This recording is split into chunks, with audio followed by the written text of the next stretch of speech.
আমি বড় ব্লগ নিয়ে চলে এসেছি। আমি সুমিতা। তো বড়দের জন্য প্রণাম, ছোটদের জন্য বুক ভরা ভালোবাসা। তো আমি সকাল 6টায় উঠেছি। সকাল 6টায় উঠে প্রতিদিনের মতো বাসি জামা কাপড় ছেড়ে কোমর পর্যন্ত জল ঢেলে তারপরে ঘরে এসে সব দরজায় জল ছিটিয়ে দিই। দিয়ে রান্নাঘর পরিষ্কার করে কটা বাসন, যে কটা বাসন দরকার সকালে সেই কটা বাসন কোনো রকম ধুয়ে নিয়ে সকালের টিফিন বানিয়ে নিয়েছি। তো তারপরে সকালের টিফিন হয়ে গেছে। তো টিফিন করে সব চলে গেছে, সব বলতে বাড়ির লোক কাজে চলে গেছে। তারপরে আমার না শরীরটা ভালো না, আমার বেশ কিছুদিন ধরে শরীর খুবই খারাপ। তো জানি না কি হচ্ছে। তো ওরকম আমার মাঝে মাঝেই হয় কেন সেটাও জানি, কিন্তু জেনে কিছু করার নেই। তো আমি যে ভিডিওগুলো ছাড়ছি খুব কষ্ট করে, খুব কষ্ট, কি বলবো। তো যাই হোক বন্ধুরা, তো আমার ভিডিওগুলো তোমরা দেখো, লাইক কমেন্ট শেয়ার করো। তো আর কষ্টের কথা বলে আর কি করব। তো এখন আমি দুপুরের রান্না বসাইছি।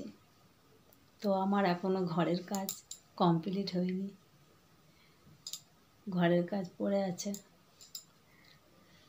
ছেলেকে স্কুলে দিয়ে আসলাম, আবার 1টার সময় আনতে যেতে হবে। শরীর খারাপ করে ঘরের কাজ পড়ে আছে। জ্বর হয়েছিল, জ্বর হওয়ার পর থেকে শরীরে কোনো এনার্জি নেই।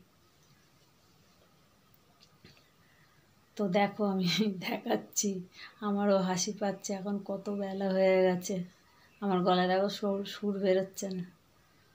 তো দেখো আমি বিছনা সব পড়ে আছে, কি অবস্থা। তো দেখো এখনো বাসি বিছনা তোলা হয়নি। তো এইভাবে চলছে দেখো।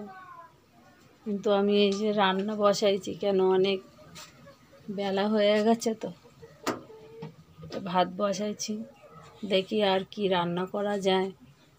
তো ঘরে কি আছে না আছে, দেখো কত বেলা হয়ে গেছে। বেলা 12:30 1টা বাজতে যায়। দেখো আমার কাজ, দেখো বিছনা টিছনা সব পড়ে আছে, ঘরে বিছনা সব কাজ, এরকম অবস্থা। তোমাদের দেখলে তো সব কাজ এরকম ছড়ানো ছিটানি হয়ে আছে। তো আমি যে এখন কখন এই কাজ কমপ্লিট করব, আমার গা হাত পা কি বলবো, কি অস্বস্তি লাগছে যে আমি কখন কাজগুলো কমপ্লিট করব। বসলে উঠতে ইচ্ছা হচ্ছে না, উঠলে শুতে ইচ্ছা হচ্ছে না। শরীরটা এমন ঝিমটে গেছে, কাজ করতে ইচ্ছা হচ্ছে না, খেতে ইচ্ছা হচ্ছে না। তো কি করে যে আমি চলছি, তো একমাত্র ভগবান জানে। মনে হচ্ছে যেন খালি শুয়ে থাকি, কিন্তু শুয়ে থেকেও স্বস্তি পাচ্ছি না।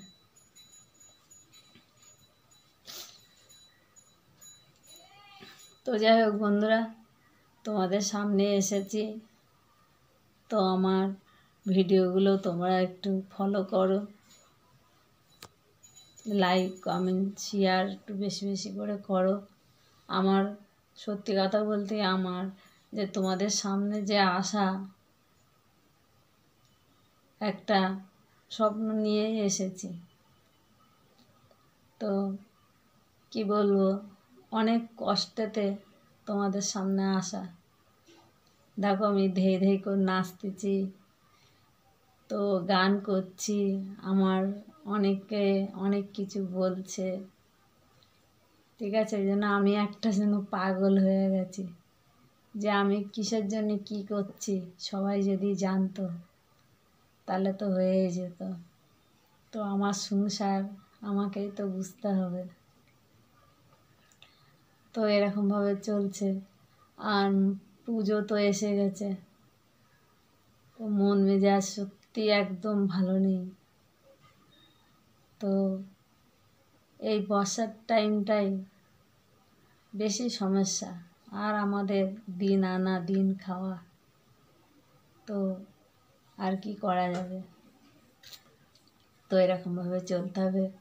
তো তোমরা একটু সাপোর্ট করো। তো আমি ব্লগটা আর বেশি বড় করব না, তো আমি এখানে রাখছি। টাটা।